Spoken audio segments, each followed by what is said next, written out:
What is up? In this video, I'm going to discuss a situation that's happened several times this week and several times throughout the past couple years to myself and members that I lead. And really what it is when someone is trying to place one of their responsibilities on you. Ultimately, they're neglecting their responsibilities and expecting you to pick up the slack. Oftentimes in a very direct way, in which they're sending it over to you and anticipating that you'll take care of it. And really what I see, took a handful of notes here. So ultimately it's you're swallowing others' expectations of you picking up their slack. And it's incredibly frustrating and can cause a lot of negative feelings. And a lot of times I see people just swallow it, like they just take it. And I think that this happens for a couple reasons. I got these a little bit out of order, so if you bear with me here. I think primarily what it probably is being unsure of how to handle the situation. But additionally, sometimes I think that we will do it in a very ego-stroking fashion because we are not confident that they will handle it appropriately. And usually this stems from a pattern of them shoving this responsibility on ours. So it pseudo becomes ours. It's not really ours, it's still theirs. And we have just done it so much that it's pretty much yours. Or you have done it so much that it's pretty much yours now. It's not technically yours, but it will. And then ultimately, this can be a fear thing. It could be being afraid of the conflict that may occur when you push back. So what are the reasons that you shouldn't do it though? I think one of the first reasons is that you get the behavior you tolerate. So every time you do this, you're basically saying, hey, I accept this. This is a circumstance or this is a situation in which I am allowing it to occur. So you'll continue to get it. You're ultimately setting the precedence that it is all right for you to not do your responsibilities and I will pick them up for you.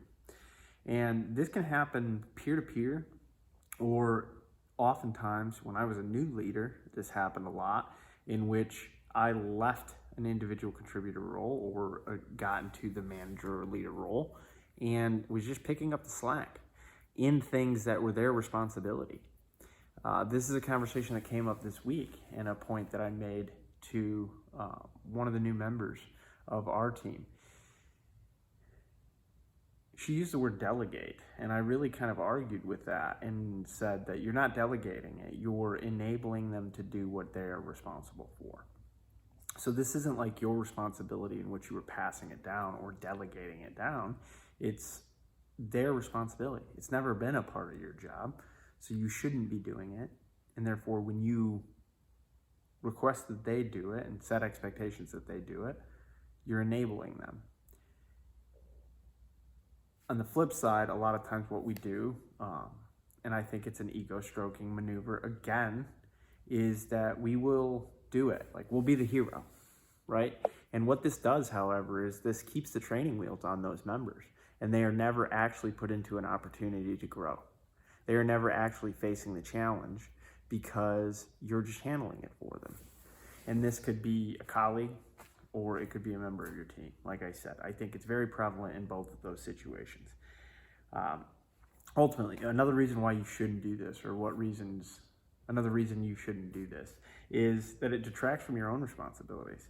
We only have so much time in the day, and when you're picking other people's responsibilities up, that can often impact your responsibilities or the additional responsibilities that you could go pick up that are ultimately going to be more in your favor. This isn't your responsibility. You shouldn't do it. And then lastly, you really truthfully just increase your risk. You have the opportunity to mess this up, and it's not even something that you should be doing.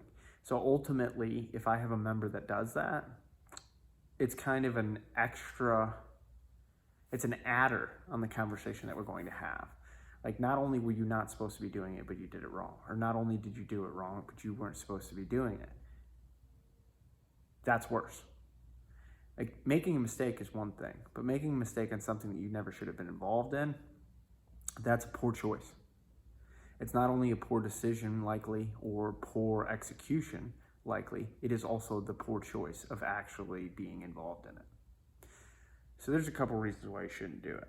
Now, here's the strategy that I recommend pretty consistently. I recommended it several times this week, in fact, is I really just like to term it simply as the redirect or the return.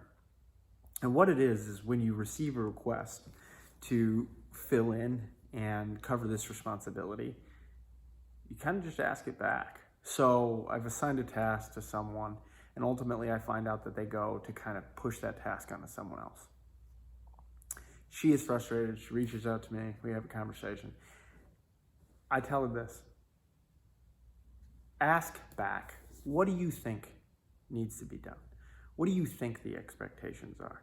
So ultimately the goal was to create expectations surrounding a particular task and to document them. A simple one-page document that then we can use as our rubric to set the standards for a process, set the standard expectations for something we do every day. In order to accomplish that, the expert was basically requested to create the document when she's not really responsible for it. She just understands the best about the impact of this process. Excuse me. Ultimately, she's frustrated because it's not her task and she shouldn't do it. And so I told her to basically facilitate the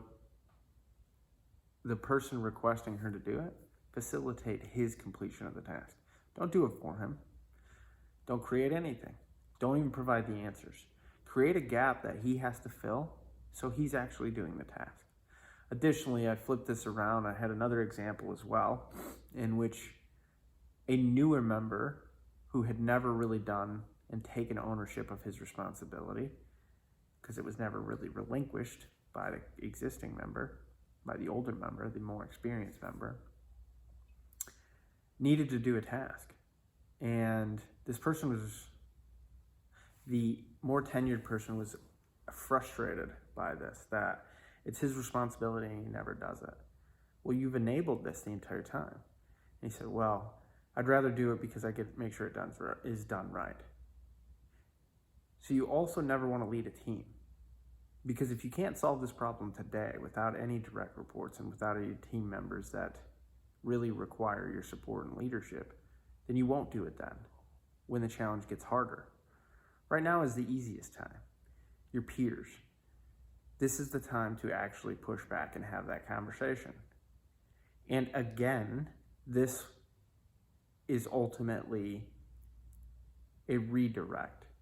So in the request, the original request is person A providing a bunch of information and expecting person B to fill out the report regarding the information that was provided. I advise person B to just ask back. So have you filled out the incident report? This replaces that expectation on the individual. And so if I take these two lessons, what I really do is, or really truthfully recommend, is a two-step approach. The first approach is to set expectations. And the way that you can do that is either directly and say, hey, I need you to understand, or hey, I want to be clear, this isn't my responsibility, this is your responsibility. And so I can be here to help, but ultimately I'm not going to do this for you. That's a challenging conversation, one that we often do not want to have. So what I also think that you can do is kind of do that in an indirect fashion. You can ask a question back, or you can put the thought process back in their court. And what this is like returning the serve. So they served you a tennis ball, and all you got to do is return it, with the anticipation that if you return it in the proper way, it will not be a volley. You will score the point, and it will be done. So reset those expectations. Reset and the understanding of the responsibilities, or maneuver your way so that way you are facilitating that they complete the action regardless. Do not waste your energy on their action, on their responsibility. And lastly, I always recommend offering support. I think that this will cushion the blow and ultimately allow you to facilitate the completion of the action, especially if you have provided support in the past, and not support, you really probably just did it for them. Giving a little bit of a transition period and the offer of support, even if you've done this several times, I think it can ease the conversation and help alleviate the tension that is potentially created by resetting the expectation and firmly placing that responsibility back in the proper person's hands. So thinking about this is just a way to directly push back when someone is trying to shove off responsibilities onto you. And hopefully that helps. And remember, think about the ways that you can implement different strategies, different understandings to not basically swallow frustration and disappointment and other people's responsibilities and be walked all over. A part of this series will become creating a firmer understanding and confidence in yourself to stand your ground and ultimately communicate that, and thereby display your value within an organization, within a relationship, within just your life as an individual. Your needs matter.